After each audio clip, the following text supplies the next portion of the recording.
no se produce tampoco desde la carencia. Entonces, tus decisiones también deben de ser sin miedo a no tener o a ser pobre, ¿no? Como productor, porque sí hay proyectos que tienen muy poco dinero y sí, todos los días tienes que tomar decisiones y a veces no son las más cómodas, ni son las más justas. Intentemos hacer lo menos dañino para todos, ¿no? Esté bien, esté mal, esté como esté, pero si tú cumples el proceso, por lo menos hay como también ese aprendizaje de producción. Hay un salario emocional que tú sí te llevas cuando logras lo que tú soñaste. Hola, ¿qué tal? Te quiero dar la bienvenida a Uniendo Puntos, este programa que voy a tener el gusto de acompañarte el día de hoy con mi invitada, que ahorita te la voy a presentar. Aquí en Uniendo Puntos, a mí me da mucho gusto poder encontrar, poder unir esos puntos junto con el invitado y junto contigo, donde podamos encontrar todo eso que nos hace similares, todo eso que nos acerca, con la idea de poder hacer comunidad. Le estaba justo ahorita platicando a la invitada el día de hoy al principio, que a mí me mueve mucho el poder hacer esto para las cosas que a mí me hubiera gustado saber, que alguien me platicara, que alguien me aleccionara hace 5, 10, 15, 20 años para yo tener un camino, por lo menos con más información, quién sabe si más firme, pero con más información. Y aquí, gracias a los invitados, podemos encontrar todo eso que tenemos en común y la información que nos hace falta. Yo me llamo Eleazar Viló y desde mis trincheras, que son el departamento de cámara y la actuación, voy a estar acompañando el día de hoy a mi invitada, que ella encabeza el departamento de producción. Ella es productora ejecutiva, ha trabajado en la televisión, ha trabajado en las series que tenemos tan en boga y que tanto nos han movido a muchos de nosotros. Y te quiero contar un par de cositas de ella antes de soltarle la palabra. Por ahí hace algunos años, en algún proyecto ahí me llamó poderosamente la atención, y ahorita que la saludé cuando llegó, hizo mención de algo bastante parecido, que es lo iniciático que tenemos los mexicanos, que tenemos los cineastas, que venimos del teatro y de toda esta cuestión casi de espiritualidad. Y ella nos juntó a todos el primer día antes de arrancar y nos hizo tener una conversación que a mí me parece para una producción, perder, voy a decir entre comillas, 2 minutos, 5 minutos es un horror, todo el mundo se vuelve loco, pero tomarse ese tiempo que ella se tomó para decirnos, para ponerse a la disposición, para darnos un correo, para comunicarnos si teníamos algún problema y nos daba miedo a enfrentar a alguien o lo que sea, para darnos esa confianza, pues la verdad es que casi nadie se toma ese tiempo. Y algo tan sencillo así como pónganse todos allá afuera en la cancha de la escuela que vamos a filmar hoy, que vamos a platicar, me parece muy valioso. Entonces por eso y otras cosas que voy a trapitos al sol que te quiero ir sacando a lo largo de la entrevista, hoy yo te quiero presentar a la amiga de muchos de nosotros, a maestra y compañera de muchos de nosotros, Gabriela Valentán. Valentán, bienvenida a tu casa, ¿cómo estás? Oye, muchas gracias, Filo. Pues feliz de que me invites, feliz de ver todo este proceso tuyo, ¿no? De llegar a ser foco, de acercarte un día y decirme, también soy actor, y bueno, ver hoy tu trabajo como, pues con este podcast, que sé que es un trabajo justo de decisión y persistencia, ¿no? Y eso pues es muy digno, ¿no? Muy, muy honroso. Hay que celebrarlo y hay que reconocerlo. Y yo te lo reconozco. Gracias. Durísimo. Cada vez que veo tu podcast digo, mira, ¿no? Insiste, persiste y se compromete. Una semana más. ¿No? Y eso me parece súper, súper valioso. Y también eso me hace sentir muy honrada de que me invites, ¿no? Muy honrada de estar aquí y de que, bueno, a ver qué puedo decir. Yo llegaba y te decía, bueno, ¿y de qué vamos a hablar? Déjame eso a mí, yo haré las preguntas, no te preocupes. Pero a ver, quiero darte la bienvenida más oficialmente todavía con, pues justo, somos muy de místicas acá también, entonces hacer la mística del regalo, que estos obsequios que damos aquí son hechos a la medida, son para la persona, específicamente hechos para la persona, con una consulta ahí de por medio y con cositas, si me permites el atrevimiento, la vida, la evolución, el desarrollo personal, tocando a la puerta de uno de, oye, échale un ojito a estas cosas por acá. No te preocupes, solo tú vas a leer eso que está. Yo luego lo abriré, que está por ahí guardadito. Se ve muy lindo, muy místico. Te lo juro que de todo corazón y en contubernio con unos amigos ahí que me ayudan a hacer estas cosas. Pues muchísimas gracias. Y quiero sacarte otro trapito al sol de una vez que me llamó mucho la atención. A veces las personas que estamos trabajando en el set no tenemos tanta oportunidad. Vemos todo el día a la gente de producción y de alguna manera no sabemos muy bien lo que hacen. Y un momento también que vivimos ahí me llamó la atención. No vale la pena decir todo, pero hubo un problema en un proyecto que tú y yo estábamos haciendo, algo pasó. El caso es que tú nos juntaste a todos esta vez para jalarnos las orejas, pero me gustó mucho algo que nos dijiste a todo el crew teniéndonos ahí enfrente, de nadie defienda producción. Todo el mundo pide, todo el mundo exige, todo el mundo nos grita, nos jala el cabello, nos regaña, somos los esclavos de todos, y yo sí voy a defender a mi gente de producción. Y con esto, y digo, explicaste mucho más amplio, pero con esto yo no lo sentí como me la está haciendo de todos la productora, lo sentí como hay que arroparlos también a ellos. Sí. Ellos también tienen que dormir, ellos también tienen que comer, ellos también tienen, etcétera, etcétera. Entonces, para entrar en materia de la producción, para que mi abuelita lo entienda, para que mi vecino que no se dedica a esto lo entienda, ¿qué hace un productor en las series, en la televisión, en el cine? Cuéntame. Pues mira, un productor, o bueno, por lo menos lo que yo entiendo de producción, es esa persona que tiene el compromiso, ¿no?, de llevar, de hacer posible la ficción, ¿no? Yo por eso siempre digo, a todo el mundo le digo, no hay cosa más creativa que hacer producción, porque la primera ficción es el presupuesto, ¿no? La primera ficción que tú tienes que hacer posible es lograr contar una historia con ese dinero, ¿no?, con esos recursos, con esas personas. O sea, no solo a veces es dinero, sino también son personas que pueden aportar, ¿no?, o que pueden no aportar al proceso. Entonces, un productor es, para mí, esa persona que también sueña y quien también pues invita, ¿no?, de alguna manera a otros a soñar, ¿no? Y cuando tú ya ves un producto tuyo hecho realidad con 5 pesos, con 10 pesos, con los pesos que sean, pero hecho, ese es ya como, ese es el gran logro, ¿no?, de ser productor. Ahora, creo que también ser productor implica todo ese proceso, ¿no? Esa manera de, bueno, ¿cómo lo logramos? ¿Desde dónde lo logramos? ¿Con quiénes lo logramos?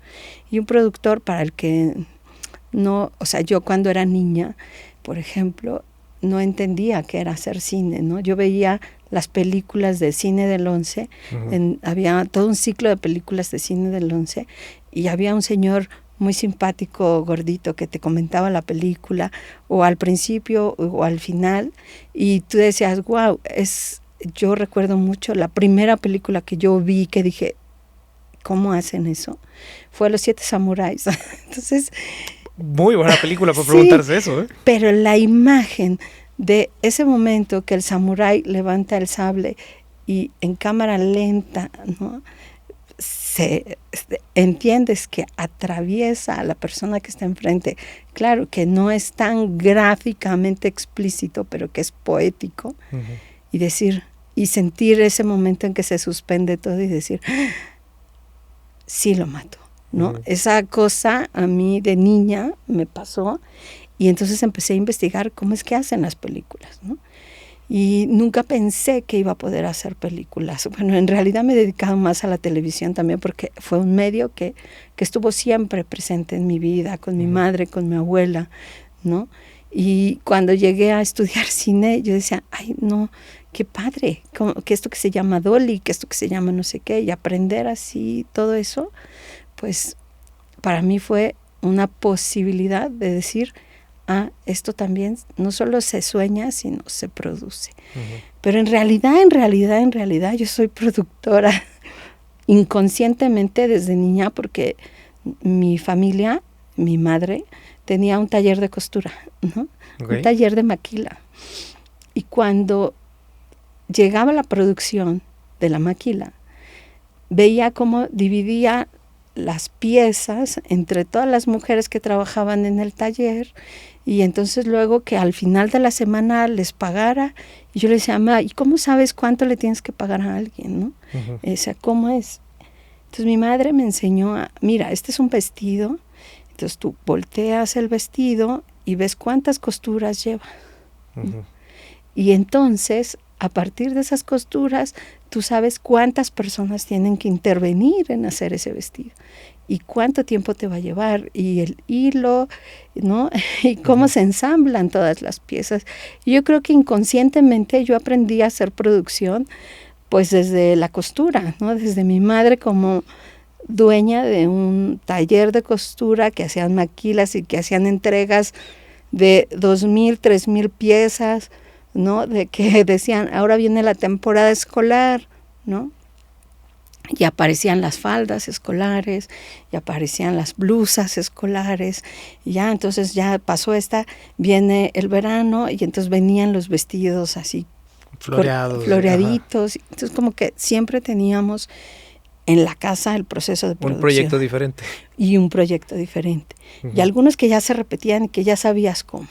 Y entonces de alguna manera yo aprendí a hacer producción inconscientemente ahí. O sea, si lo pienso o cada vez que lo pienso, tengo mente de productora a partir de la producción hilo, en serie. ¿Cuánta tela, el patronaje? Exacto, cuánta tela, cuánto hilo, qué persona es más hábil para hacer qué cosa, quién plancha, quién hace, hay una costura que se llama overlock, ¿no? que es solo con una máquina específica. Entonces como que ahí nace de mí como este sentido de, y recuerdo mucho cuando íbamos al centro de la Ciudad de México, que era, bueno, ahora hay que ir por los hilos, entonces, no, pero los hilos pesan más, pero este corte que tenemos tiene cierres, entonces pues ahí brincábamos en todo el centro, recogiendo, comprando las cosas para elaborar los cortes y armando una logística donde en un lugar centrábamos todo, ¿no? El transporte, o sea, como que yo decía, pues es que... AKA la preproducción. Entonces había toda una lógica para mí operativa desde niña, ¿no? Desde niña, porque eso era, además que era el negocio familiar, pues era lo que mi mamá me enseñaba, era lo que yo veía. Y mi mamá ama el cine y ella era la que me hacía ver 11 en el cine. Bueno, a veces me decía, ya, vete a dormir. Yo lloraba y imploraba, por favor, déjame ver una peli más. O una telenovela más también, ¿no? Yo desde niña fui muy amante de las telenovelas, o sea, me sé muchas telenovelas. Más de las que quisiera admitir. Sí, y entiendo esta lógica de las abuelas, de las tías, ¿no? Las primas viendo las telenovelas. Y bueno, cuando yo me gano una beca para ir a estudiar cine en Cuba, cuando estudiaba teatro... Espérame, vamos a organizar. Sí. Espérame, déjame, te paro tantito, Valentina. A ver, tu mamá te enseñó no solo a hacer vestidos, sino te enseñó una manera de pensar y aproximarte al cine, ¿no? Sí. ¿Y en qué momento ya tomas una decisión, digamos, ya profesional hacia el cine de me quiero acercar para allá? ¿Ya tenías claro que era la producción lo tuyo o cómo lo fuiste encontrando? No, yo realmente lo que tenía claro y siempre hacía un poco era dirigir. O sea, desde niña dirigía obras, en la escuela era la que dirigía las obras. Okay. Siempre tuve como este entusiasmo por la ficción, ¿no? Y realmente una necesidad primaria que yo tenía era así como de ser grande, ganar dinero. Y me metí a estudiar una carrera técnica que se llama... No me eches esos ojos, dímelo con orgullo. Técnica, pero que sí estoy muy orgullosa también de haber hecho esa carrera que es trabajadora social. Entonces, en trabajo social entré en contacto con la realidad. El trabajo comunitario, ¿no? El manejar grupos, ¿no? Pero siempre tenía esta cosa de, ¿y si hiciéramos un sociodrama? Y si, ¿no? Sí. Como esta necesidad de hacer la vida ficción, siempre tenía esa... Lo dijiste hace rato, necesidad de ficción. Sí, entonces yo decía, bueno, pero ¿por qué no organizamos en esta comunidad que tiene tantos problemas de drogadicción, hacer teatro o hacer sociodramas para que las gentes puedan hablar del tema? O sea, yo siempre empujaba todo mi trabajo y toda mi capacitación en eso, ¿no? Y una persona un día me dijo, ¿por qué no te entregas? Ahí estás bien chiquita, ¿no? ¿Tenías 20 años? Yo tenía 17 años. Ok, estabas bien. Era una mucosa que así... Que quería cambiar el mundo con el cine. Y ya quería ser grande y además ya quería ganar mucho dinero. Claro. No en el cine propiamente, pero sí yo decía, entonces voy a trabajar como trabajadora social y entonces voy a estudiar o teatro o cine. O sea, realmente creo que fue el teatro mi primer punto, porque el cine se veía tan elitista y tan lejano, ¿no? Desde mi entorno, decía, es que debe ser complicadísimo entrar a una escuela de cine, ¿no? Debe ser complicadísimo pagarte a hacer tu corto, ¿no? Entonces como que mi mundo en ese momento no podía pensar en la posibilidad de hacerlo. Y de hecho fue hasta que estuve en la Facultad de Filosofía y Letras de la UNAM, porque yo hice mi proceso, estudié SSH, después cuando busqué carrera dije, quiero estudiar literatura, dramática y teatro. Quiero saber cómo estructurar una historia, ¿no? Quiero leer historias. Y fue que entré a la Facultad de Filosofía y Letras de la UNAM a estudiar literatura, dramática y teatro, y fue una maravilla, porque ahí empecé desde ser actor en términos de cómo pides a un actor, ¿no? ¿Qué es una historia? ¿Qué elementos dramáticos incluye, ¿no? Unidad de espacio, de tiempo, de acción. O sea, todo este bagaje dramático pues me hacía mucho bien. Y tenía una compañera cubana y me dice, oye, ¿conoces la Escuela Internacional de Cine de San Antonio de los Baños? Es que la hizo Fidel Castro, Fernando Birri y Julio García Espinosa, ¿no? Y yo nunca había escuchado, porque en mi fantasía yo quería terminar la carrera de teatro e irme a Italia, ¿no? El neorrealismo italiano, estudiar cine en curiosamente luego tuvieron muy buena televisión los italianos también. Y entonces ahí me dijo, no, pues ve, haz el examen. Hice el examen, apliqué y... Esto sin terminar la carrera. Sin terminar la carrera de teatro. Apliqué a 2 años de haber iniciado la carrera de teatro, aplico a la beca y me gano la beca. Y entonces formo parte de la 6ª generación de la Escuela Internacional de Cine de San Antonio de los Baños. Y para mí se abre un mundo y se cierra otro, porque prácticamente ahí se me cerró un poco el teatro, ¿no? Pero se abrió el mundo del cine, de poder rodar un cortometraje, de hacer foto a otro. La escuela tenía una política, bueno, no sé actualmente cómo esté funcionando la escuela, pero Fernando Birri, este gran realizador argentino, diseñó una cosa que se llama la polivalencia. Y la polivalencia es hacer todas las actividades que enrolan el cine tú mismo. Entonces, tú en un ejercicio de tu compañero vas a ser el editor, en otro vas a ser el sonidista, en otro vas a ser el fotógrafo, en otro puedes escribirle el guión, otro lo vas a dirigir, ¿no? Entonces, como que esa variedad, esa polivalencia te va a permitir aprender, y aprender a base del error, ¿no? O sea, no había la pretensión de, ay, todo tiene que ser perfecto y vas a ganarte un Oscar estudiantil, ¿no? Además, Cuba en 1994, pues estaba viviendo la reciente perestroika ahí ya aplicada, el periodo especial que se llama, ¿no? Que incluso los cubanos mismos dicen en sus anécdotas, yo sobreviví al periodo especial. Sobreviví al periodo especial era decir mucho. O la gente dice cuando el periodo especial, o antes del periodo especial, o después del periodo especial. Fue un momento muy, muy fuerte de vivir en Cuba. Y muy fuerte porque pues era muy difícil, ¿no? El tema de una Cuba que aprendía a estar dolarizada, una Cuba que aprendía a tener carencias, una Cuba que tenía más alumbrones que apagones. Se iba la luz mucho. Bueno, dicen que Cuba actualmente no está nada bien. Me duele, pero pues es que Cuba siempre ha vivido en esta cosa, en esta isla, ¿no? Estos periodos de muchísima escasez. Ahora creo que vive en un periodo más de escasez y diferencia social, más marcado del que te tocó. Del que me tocó. Pero bueno, en ese periodo especial yo me gané la beca diseñada por Fernando Birri, que de hecho la Escuela de Cine tiene una frase muy bonita. Cuando tú llegas a la escuela te dice, aquí es la utopía, aquí es el lugar donde vive la utopía, ¿no? De hecho, Fernando es el maestro de esa frase que se le agrega a Galeano, que no es correcta, o digamos, la gente desconoce, de que para qué sirve la utopía, y entonces se le atribuye a él la frase, ¿no? La utopía sirve, es como el horizonte que está allá, ¿no? Y tú, mientras tú avanzas un paso, ese horizonte sigue ahí. Entonces, ¿para qué sirve la utopía? Para eso, para avanzar.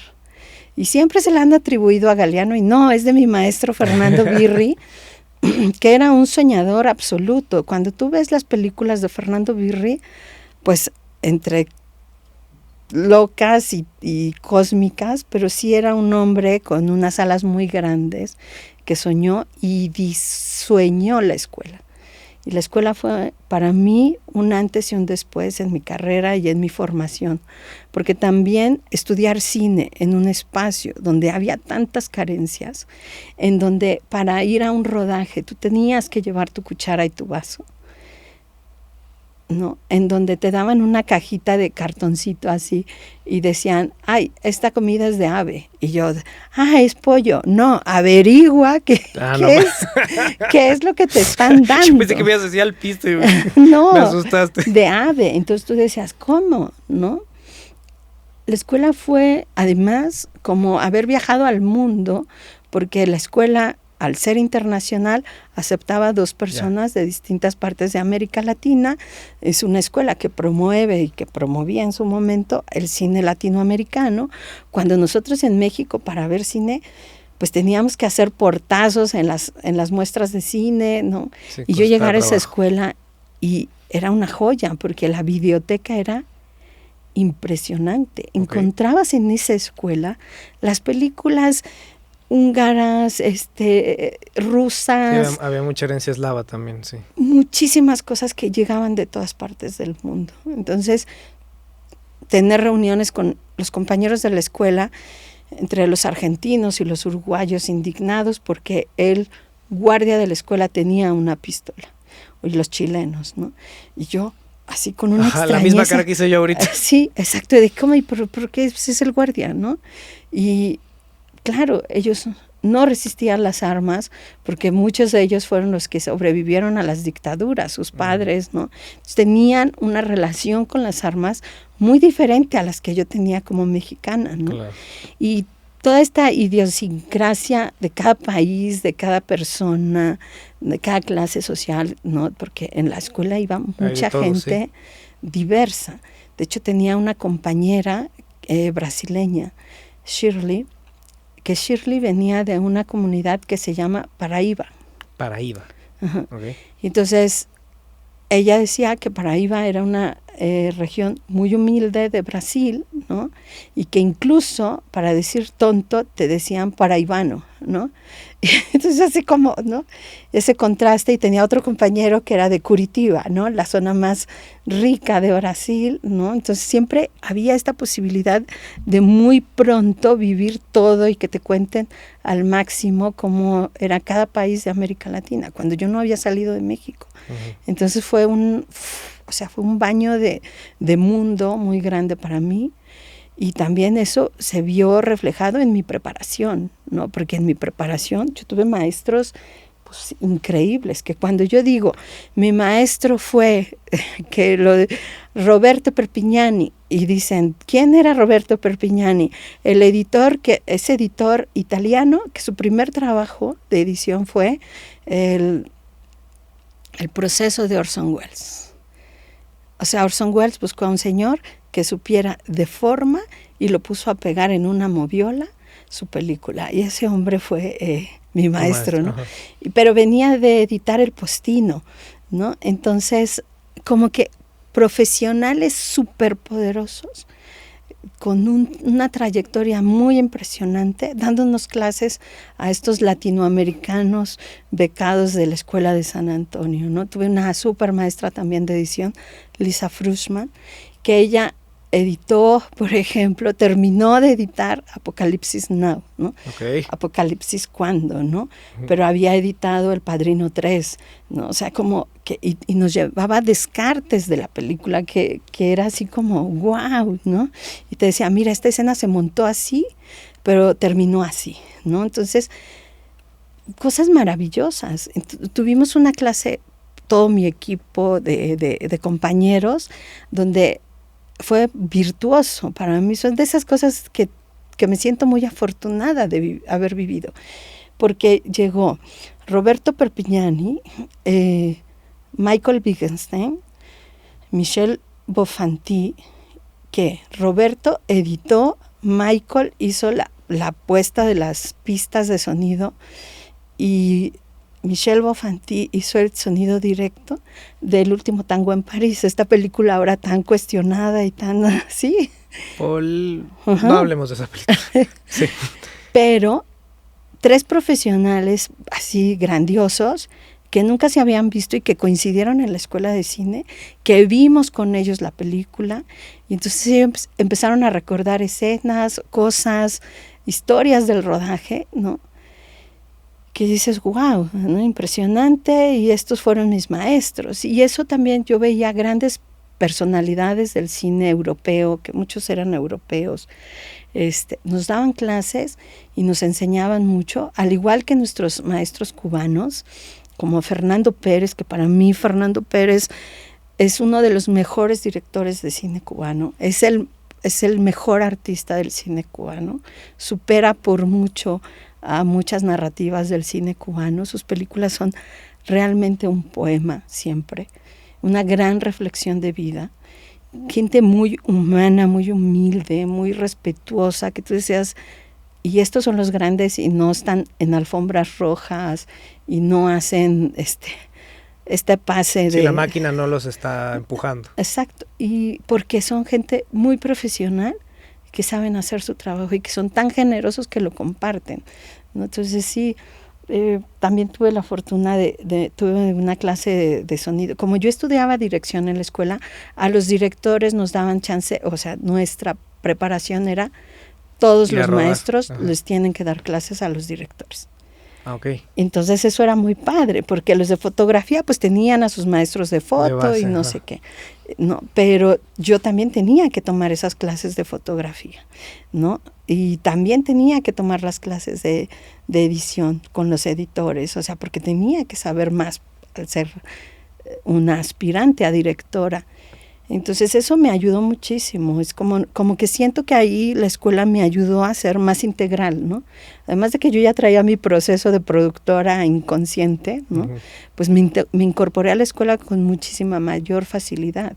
Esa escuela también tenía la ventaja que es algo que yo siento que hace falta en México, en las escuelas, es como cumplir el proceso. O sea, tú a fuerzas en la escuela salías sí o sí con tu cortometraje o tu documental, ¿no? O tu ejercicio final después de 2 años.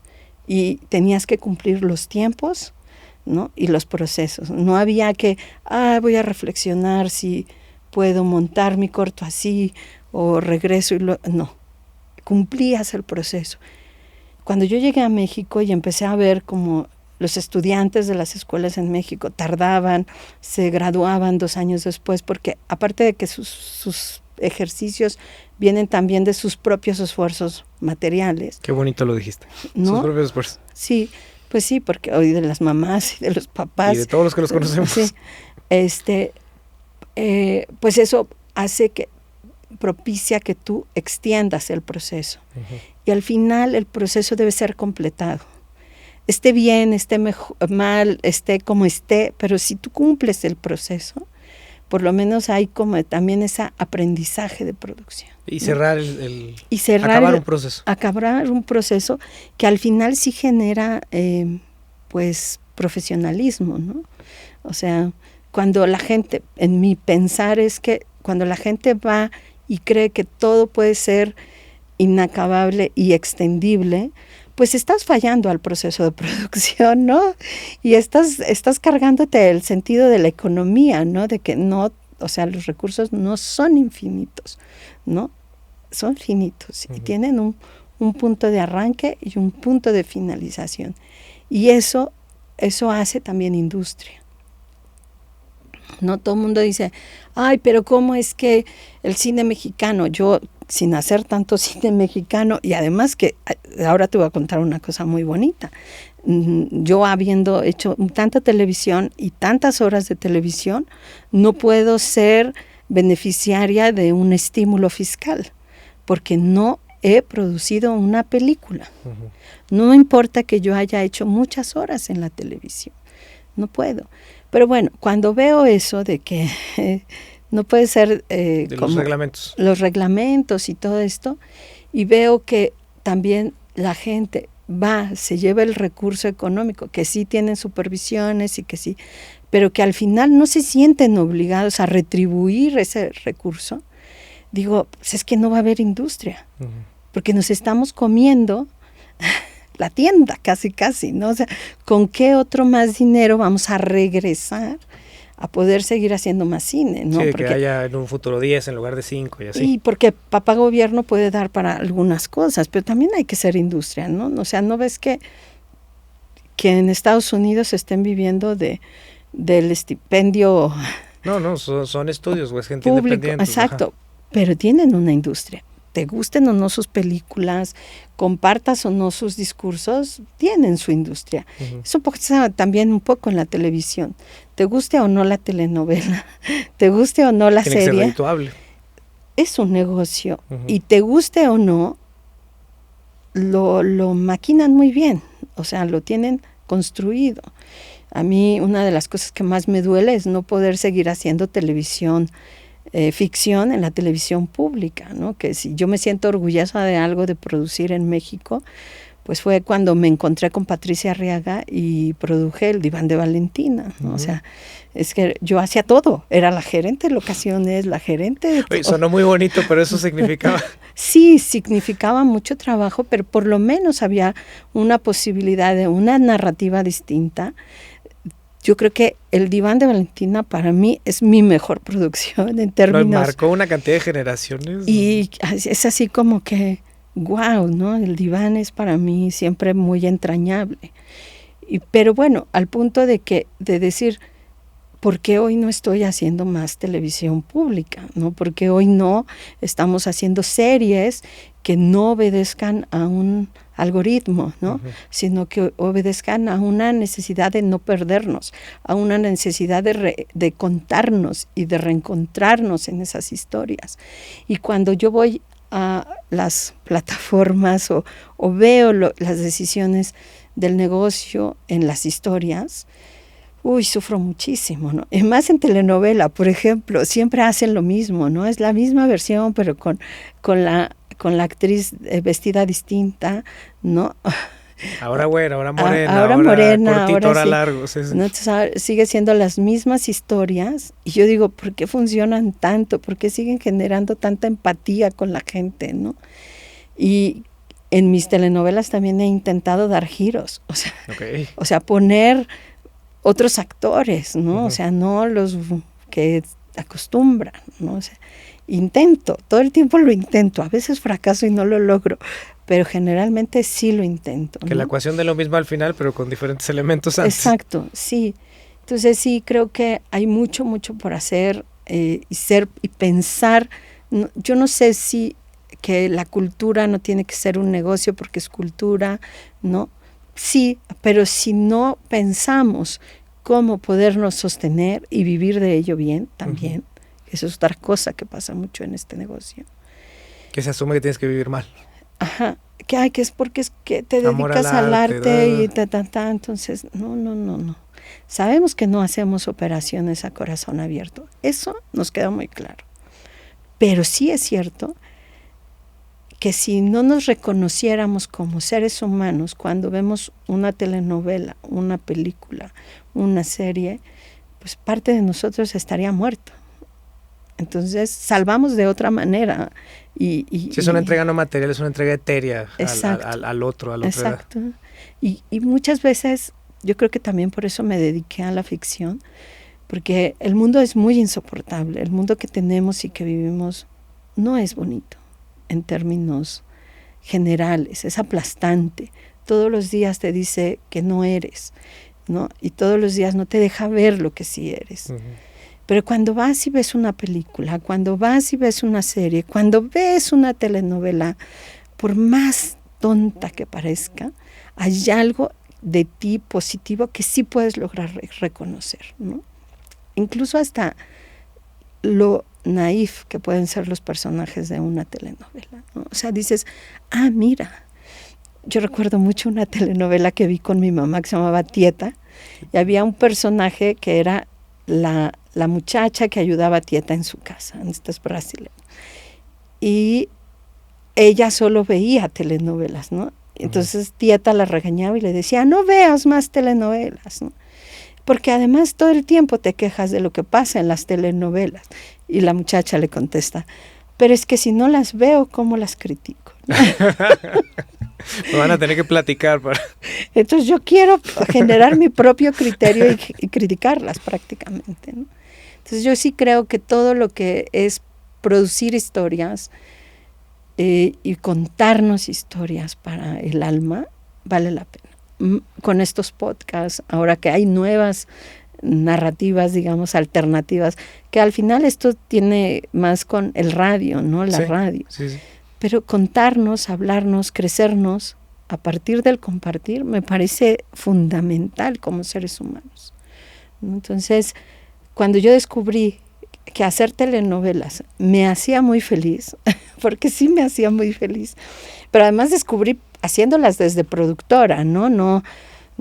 O sea, me gustó mucho y a lo mejor dicen esta manera de que el productor en la televisión y sobre todo en las telenovelas tiene un manejo muy creativo también. Uh-huh. Y muy... De hecho, tradicionalmente el nombre que se dice primero, esta es una telenovela que produjo tal. Ajá, exacto. Los directores, la verdad es que pasan al segundo término de la televisión por lo general. Sí, todo el mundo conoce a Ernesto Alonso, a Carla Estrada, uh-huh. ¿no? O sea, es de Sotomayor, ¿no? Es de este señor que hizo tantas históricas, Martínez, ¿no?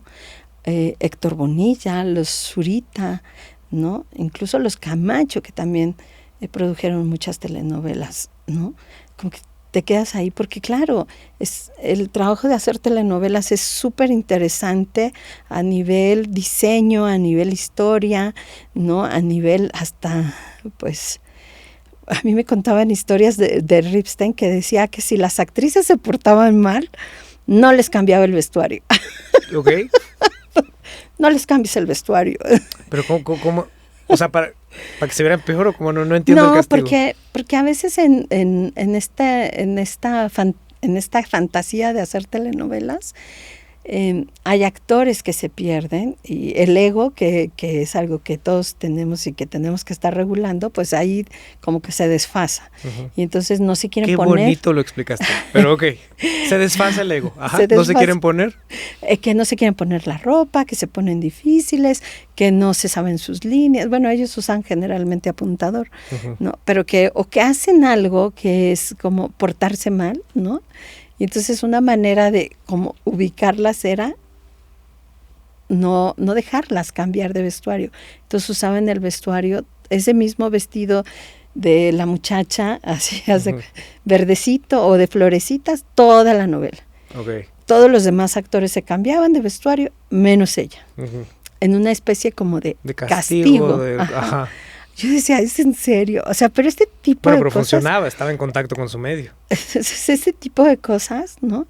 Que a mí luego decía, es que sí, ¿no? Y ahora con más años y con más paciencia también, porque ahora tengo más paciencia, que estoy volviendo a producir una telenovela, o sea, aparecen nuevamente conductas que además ya sabes que van a ser los actores, ¿no? O sea, y dices, bueno, ahora va.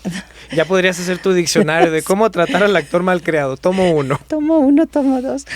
Pero es que al final, yo digo, es que al final solo somos humanos, ¿no? Uh-huh. que pues intentamos ahí sobrevivir con nuestro ego y con lo que queremos hacer, ¿no? Porque además a mí no hay nada más bonito que me parezca en esto que los actores. O sea, yo soy una amante de los actores. Hay mucha gente me dice que soy una castinera de closet, ¿no? Porque sí me dedico, sí, este combina más con pero, no. Sí. Cierto, yo te he visto proponerle actores, eso me consta. Le has propuesto actores a directores. Sí, podría ser Enrique Guzmán, ¿no? Uh-huh. Un día Itatí Cantoral se acerca a mí y me dice, amiga, es que voy a hacer Silvia Piñal y estamos buscando un Enrique Guzmán. Y yo le dije, yo te tengo el Enrique Guzmán, perfecto. Pero es porque por fisionomía pasaba, pero además porque él es muy buen actor también. Uh-huh. Y lo recomendé y se quedó y hizo Enrique Guzmán, ¿no? Y lo veías ahí y claramente. Y decía, estoy súper, Gonzalo Guzmán se llama este actor, estoy súper orgullosa de Gonzalo, no sé qué, porque además lo hizo muy bien, ¿no? pasó el casting. Entonces, cuando yo descubro esas cosas, y digo, mira, sí. O luego veo, digo, si hiciéramos la serie de Chespirito, para mí, tendría que ser Chespirito, ¿no? Y entonces siempre voy como mirando a las personas y te digo, me he vuelto una castinera de closet. No, pero todos los actores me parecen increíbles porque un actor te puede ayudar muchísimo a construir ese sueño que tú estás contando. Sí, pues es la cara visible. Y entonces dices, sí, a veces hay gente que me dice, pero ¿por qué trabajas con tal actor? Y dice, no me importa eso, porque para mí el bien mayor o el objetivo mayor es contar la historia. Ya, o sea, aunque tú sepas que vas a tener con el camper que tiene que apuntar al norte y es un dolor de cabeza, vale la pena. No pasa nada, que hay que llamarlos a las 9 de la mañana y no a las 7, que quieren un desayuno, que todo eso sí. Uh-huh. Pues porque al final de eso no va la novela.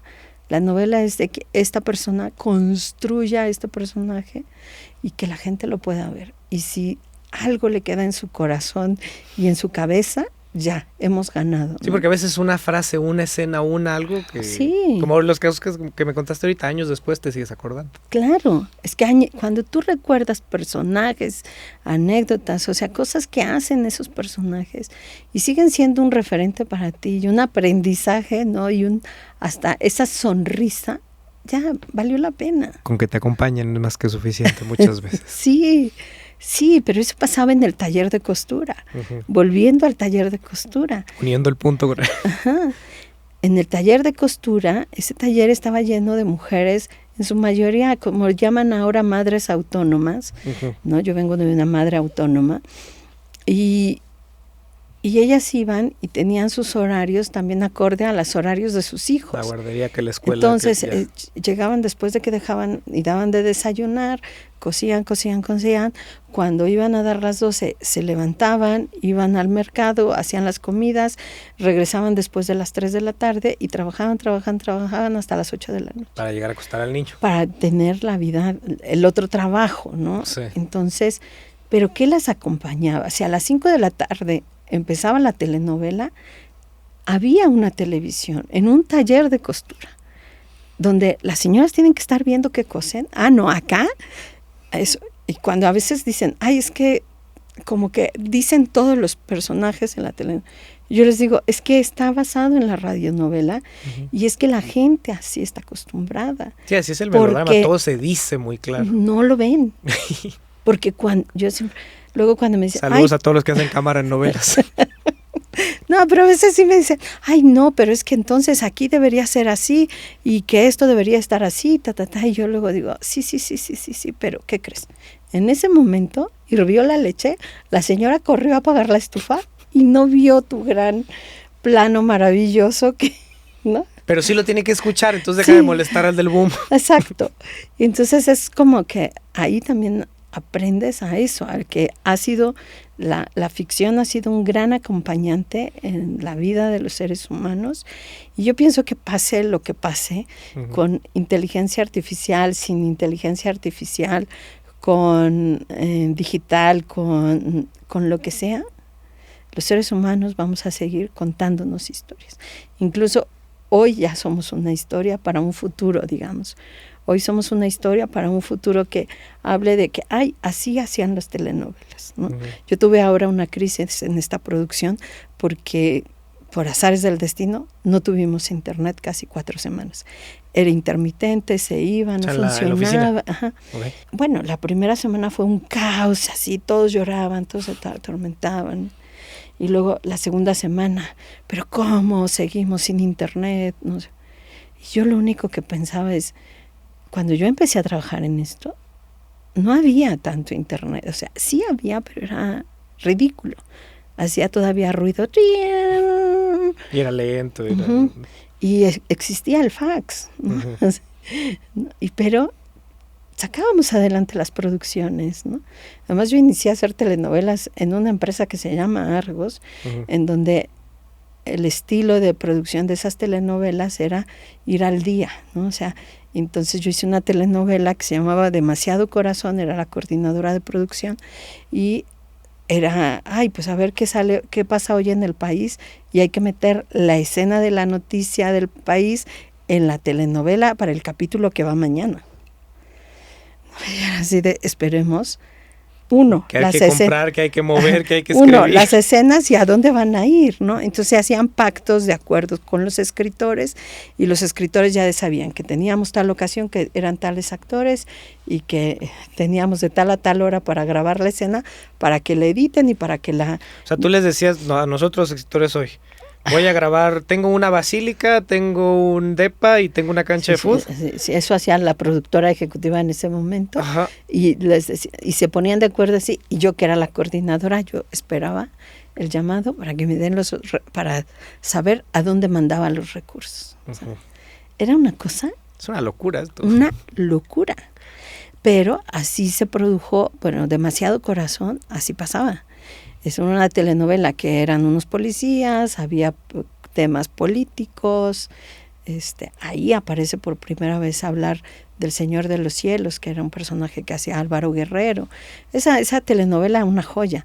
Esa telenovela tenía un casting de Ariel. O sea, estaban todos los que hoy son unos súper grandes actores, todos estaban en esa telenovela, ¿no? Era una maravilla. Pero esa telenovela nos llamaba a eso, y a producir sin internet, sin celular, o sea, y lo hacíamos. Sin saber a dónde ibas. Eso es lo que me parece más brutal. Y 4 semanas, que yo no soy partícipe de producir así. A mí no me gusta, ¿no? Pero si hay que hacerlo, lo sé hacer, ¿no? Pero 4 semanas después de no internet, me maravillé de eso, de la capacidad que puede tener un equipo para producir y para adaptarse y para sacar adelante las cosas. Entonces, claro. Ellos no sabían que sabían producir sin internet, por ejemplo. Exacto, ellos, todos, ¿no? Ya, bueno, yo de un poco lo había olvidado, ¿no? Hay cosas que sí era todo un tema, porque ahora toda la parte administrativa es digital. Entonces hay que subir los documentos, ir a donde el SAT, la 32, esas cosas operativas. Sí, que si tu Excel y que si tu PDF todo el día. Que además a veces lo padecemos mucho, pero yo como productora siempre al llegar a una empresa digo, ¿quién es el financiero? Porque es vital estar bien con el financiero, y que el financiero sepa cuál es la naturaleza de tu trabajo, para que entonces podamos hacer el trabajo que nos toca hacer. Y que no haya fugas también, incluso de la recuperación de los IVAs. Porque esas cosas matan compañías, ¿sabes? Si tú tienes un desorden administrativo, financiero, fiscal, no vas a sobrevivir como compañía y no puedes generar trabajo. Y cuando la gente no es consciente de que todas esas cosas son vitales de realizar, porque es lo que garantiza el futuro de una compañía, y lo entiende y lo asume y lo trabaja, es posible que genere más trabajo a futuro. Pero si tú, como parte de un equipo de producción, piensas que te están dañando la vida, que qué malos que son estos contadores, y en su vida han estacionado una planta, ¿no? Que es cierto, pero no les quita su valor como contadores. Sí, exacto. Pero entonces no entiendes que las compañías viven también de esa sanidad fiscal, administrativa. Sí, si no hay dinero para operar. Entonces, no hay capítulo, no hay novela, no hay película, no hay nada. Exacto. Muchas compañías se han ido al traste justo por temas fiscales, ¿no? Por no poder tener recuperaciones. Claro que las compañías, la hacienda pública también tiene sus trucos, y todos intentan hacer trucos siempre. Pero si tuviéramos un mayor orden en esa parte y fuéramos más claros y nos adaptáramos mejor a esos procesos, creo que sufriríamos también menos en la producción, ¿no? Porque ahorita, por ejemplo, corriendo para contratar gente, el papel 1, el papel 2, son trámites burocráticos, y yo he dejado de luchar contra eso, ¿no? Porque con los años he aprendido que es vital tener esa parte también muy sana, así como también tener la parte sana de tener una historia, de poder planificar, ¿no? De poder hacer jornadas más correctas, no sé, no voy a decir si mejores o peores, pero más correctas, ¿no? evidentemente todos los que nos dedicamos a este medio no ganamos un salario mínimo, ¿no? Y obviamente no trabajamos 8 horas, ¿no? Pero bueno, es vital también promover pues un poco esta justicia social. Sí, la gente cansada empieza a cometer errores. No, seas quien seas.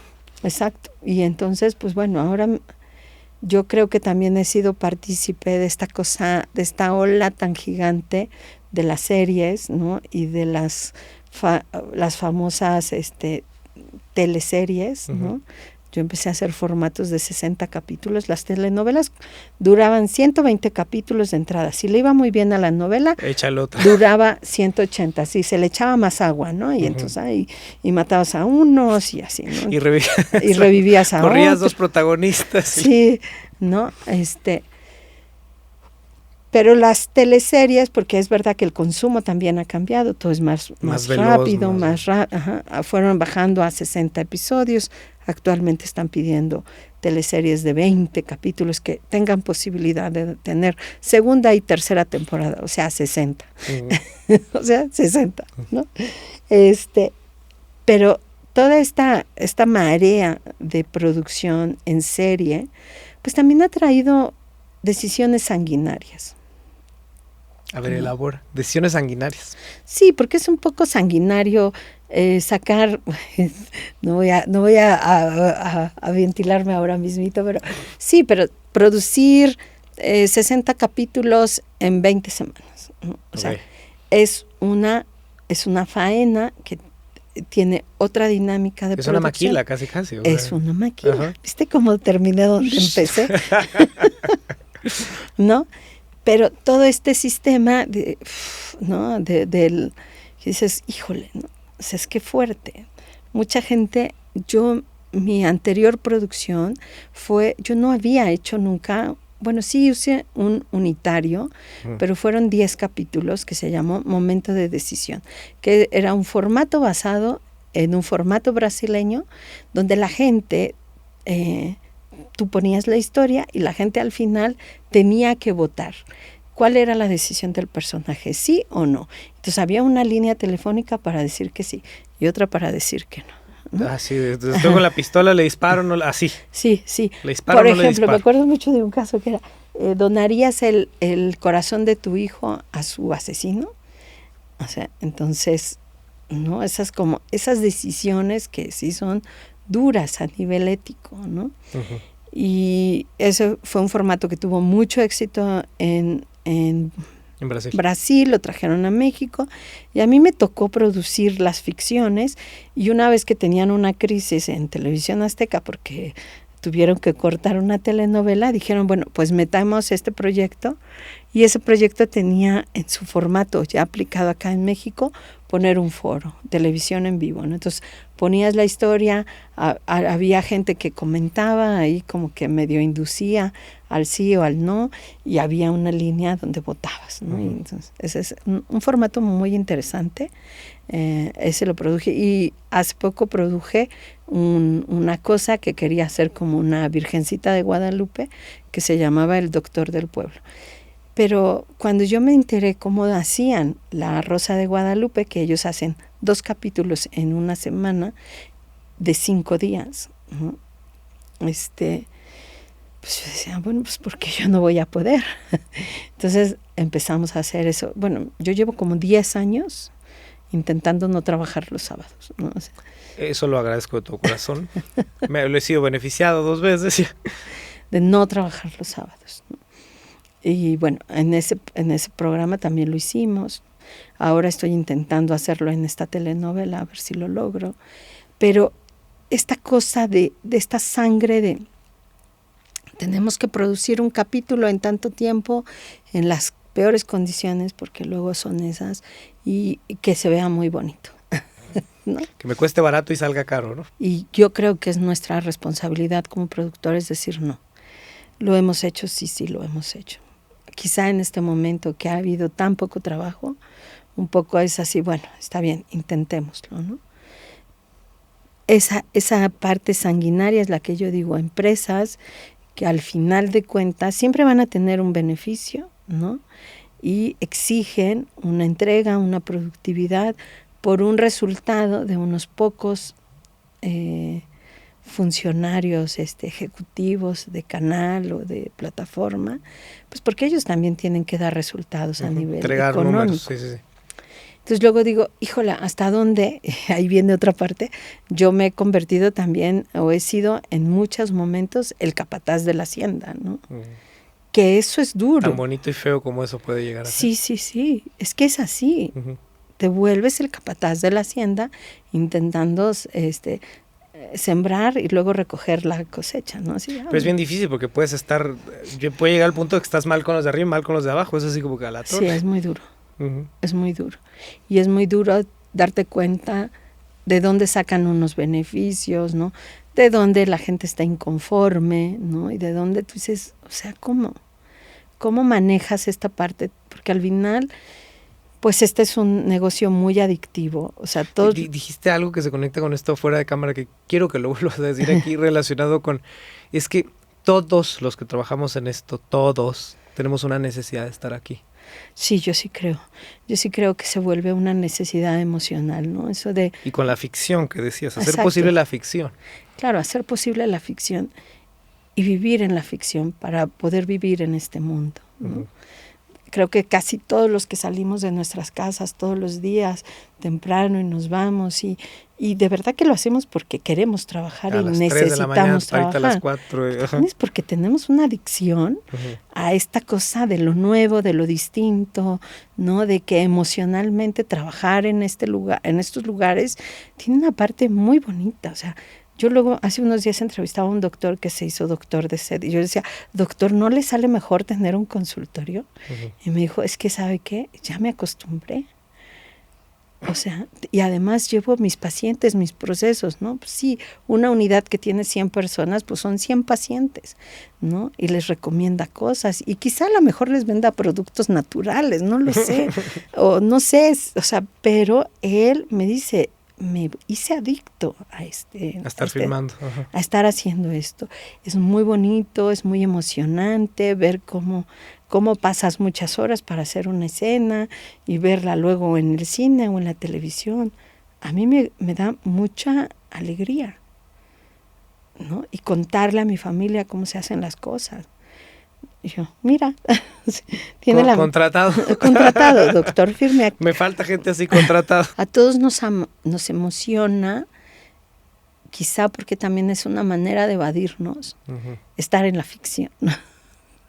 No es así como de, bueno, evitemos el momento real de la vida. Sí, es un negocio de excesos de alguna manera. Y vayamos a la ficción, ¿no? Que me llama todos los días a las 7, 6, 5 de la mañana y no sé cuándo voy a cortar, pero no me importa. Pero esto va a salir. Esto sale y me gusta. Y yo admiro muchísimo a la gente que se levanta durante 15, 25 semanas todos los días a sacar adelante un llamado. Me parece una cosa que es impagable para mí, ¿no? O sea, ya cada día y con el tiempo y cuando eres joven como que no lo notas, ¿no? Pero cuando va pasando el tiempo... Sí, no es dices, lo mismo a los 30 que a los 50, que a los... Sí, exactamente. Entonces, pues nada, eso es como yo veo la ficción, como la he aprendido a tener en mi vida, ¿no? Te quiero hacer unas preguntas, voy encaminándome al final, pero no quiero que te vayas sin hacerte esta pregunta.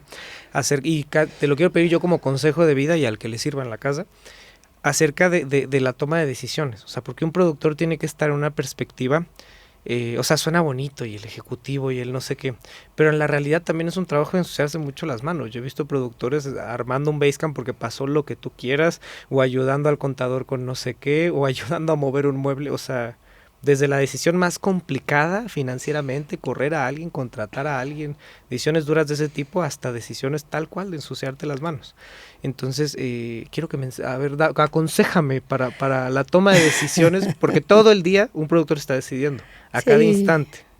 Todos los días tienes que tomar decisiones y a veces no son las más cómodas, ni son las más justas. Pero yo siempre digo, bueno, la justicia... no existe, ¿ciega? No existe, entonces intentemos hacer lo menos dañino para todos, ¿no? Y entonces, y también esta cosa salomónica, pues es también una decisión cruel y fuerte. Tomar decisiones en producción y en la vida misma, ¿eh? O sea, yo creo que eso es en la vida. Tomar decisiones. Es una cosa que además no nos enseñan, ¿no? No nos enseñan a asumirlas. Quizá yo lo aprendí indirectamente de esta madre que no tenía otra opción que decidir, que alimentar a sus hijos. ¿O no? O no. Ajá. Y entonces eso como que te da un referente más fácil y te ocupas de lo fundamental en ese momento. Entonces, tomar decisiones es, ocúpate de lo fundamental, ¿no? Trata de que la decisión impacte lo menos posible en negativo a los que implique la decisión, ¿no? Y obviamente una decisión que sin lugar a dudas siempre también está muy enfocada en un tema de beneficio y de gasto, ¿no? Pero también una decisión que sea congruente con tu manera de ser, ¿no? O sea, a mí me ha tocado congruente, me quedo con eso, sí. Tomar decisiones difíciles, pero creo que he salido adelante porque he sido congruente con lo que yo soy, con lo que yo siento y con lo que realmente pienso. Puede ser equivocado para mucha gente, puede ser incómodo para otros tantos, pero al final creo que la he librado pues porque ha sido consecuente con lo que yo soy y con lo que son mis valores, ¿no? Y mis valores en una producción no es el dinero. Yo siempre cuando hago una entrevista de trabajo digo, presupuesto o guión, escoge, ¿no? Y la gente dice, ¿cómo? Así. Sí. La misma cara que puse yo ahorita. Si tuvieras que escoger en este momento a qué le vas a dar toda la importancia, me dices, no, pues es que el equilibrio, uno es el guión, otro es el presupuesto. Eso también es tu manera, ¿no? O sea, yo he visto muchos productores que van haciendo sus proyectos, pero van dejando deudas en todos lados, le quedan a deber a la gente. Con el proyecto que sigue pagan el que debí, sí. Y digo, pues bueno, aparte que eso es un desorden, que no te va a generar nada bueno, pues sí habla mucho de qué priorizas, ¿no? O hace unos días me pasó, teníamos que contratar a un actor, yo doy un presupuesto, porque yo no puedo contratar a esos actores, doy un presupuesto, doy un número, y entonces cuando me dicen, no, es que yo le iba a ofrecer, o sea, un 25% menos, y yo digo, ¿por qué? ¿Por qué tienes que hacer esa labor de, pues sí, de mercenear el trabajo de un actor o de un camarógrafo o de un asistente? Sí, ofrecer menos nada más porque sí, no por alguna razón. Yo decía, no, desde ahí no se produce. No se produce tampoco desde la carencia, ¿no? Es un montón de gente, ¿no? Entonces, tus decisiones también deben de ser sin miedo a no tener o a ser pobre, ¿no? Como productor, porque sí hay proyectos que tienen muy poco dinero y sí, pero no produzcas desde la carencia, ¿no? O sea, no todo el tiempo digas, no tenemos dinero, no, o sea, yo a veces me enojo porque me toca decir no tenemos dinero, ¿no? Pero, sí, pero no es un discurso, es que no tienes dinero, por ejemplo. Y que tengo que tomar decisiones que se adapten a esa realidad. Porque lo que no puedo hacer es un hoyo que luego no voy a poder tapar y que va a dañar. Sí, va a reventar futuro. En un punto, sí. Exacto, eso. Entonces, creo que las decisiones se toman desde ahí, desde la congruencia, desde ser, digamos, claros, objetivos y realistas, ¿no? O sea, a alguien le toca hacer ese trabajo y generalmente pues sí somos los que hacemos los capataces que van y se pelean con el dueño de la hacienda y con los peones. Sí, yo sí lo pienso así. Bueno, sobre todo porque yo he trabajado mucho más para grandes cadenas, grandes corporativos y casas productoras importantes en el país, ¿no? Pero pues que también pues, tienen todo un trabajo. Sus dueños, sus accionistas, sus finanzas, plataformas. Todas esas cosas hay que cuidarlas, ¿no? Entonces, yo lo veo, lo entiendo y digo, híjole, qué difícil. Hace tiempo una mujer me dijo, oye, pero ¿por qué no pones tu propia empresa? Y yo era así como el del pescado, ¿para qué? No, pues para que trabajes menos, y no, ¿para qué? ¿no? Y el del señor del pescado que sale... Que acabes en un pueblito. Exacto, saca su pescadito y a la 1 de la tarde ya deja de trabajar. Tiene la vida que quiere, en las condiciones que quiere y lo que le hace sentir que está bien, ¿no? Y el otro le decía, no, pero pues puedes tener personas que trabajen y... ¿Para qué? ¿Para qué? No quiero tener más problemas. Sí. ¿No? Pero como dijera otra amiga, maldita ambición, ¿no? O sea, pero no, a mí, tristemente, quizá, no lo sé, yo no he tenido esa ambición, ¿no? No, yo prefiero trabajar para proyectos, ser más específica y no cargar unas estructuras que a veces te terminan ahogando, ¿no? Es que por lo general, es que alguien te dé más dinero, nunca es gratis. No. Es más tiempo, más esfuerzo, más compromiso, es algo más, o sea, sí. Nunca es gratis. Rara vez te van a dar dinero gratis, o sea, siempre viene con algo. Y cuando hablas de tomar decisiones, también creo que hay algo vital, es sin dejar de soñar, sin dejar de creer que es posible. Y porque a veces te sorprende que eso que todo mundo te dice que no, es posible. Y te da una satisfacción haber tomado la decisión porque lo lograste y porque se ve padre y porque pues al final es una parte de una historia que va a estar ahí, ¿no?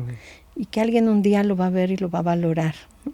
O no importa, pero que a ti te hizo feliz. Pero la historia es congruente y eso sí es importante. Exacto, ¿no? Y que te hace feliz a ti, como si eres papá, productor, ingeniero, ¿no? Lo que te haga feliz a ti.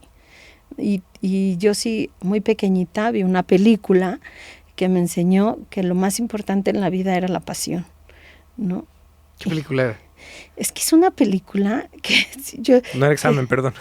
No, ahora te la busco. Y aquí estamos poniendo el póster. ¿Pero de qué iba? Perdón.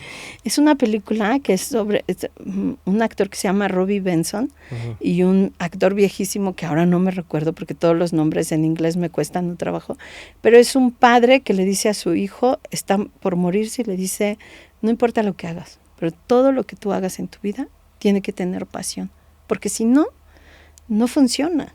Y yo sí creo eso, ¿eh? O sea, yo tengo la fortuna de haber encontrado una pasión. O la pasión te encontró a ti.